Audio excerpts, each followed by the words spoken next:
बनारस के सुबह के जैसा पहर नहीं देखा, बनारस के सुबह के जैसा पहर नहीं देखा, माँ गंगा के जल के जैसा और कहीं लहर नहीं देखा।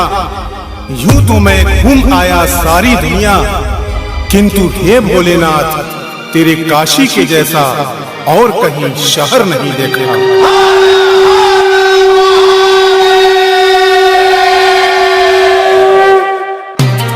अनिल कुमार यादव पकाहा। सावन के पावन महीने में सभी शिव भक्तों को डीजे राहुल रॉक की तरफ से हार्दिक शुभकामनाएं।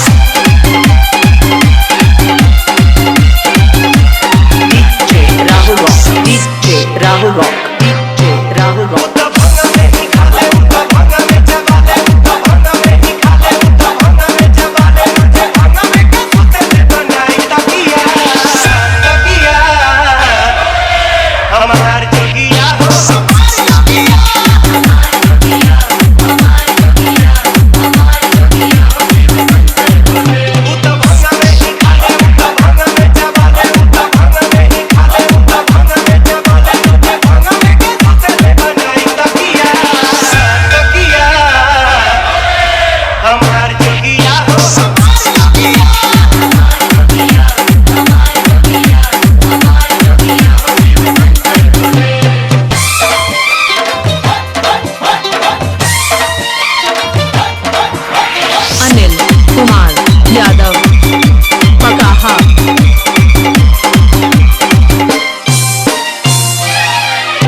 Raj 6203194004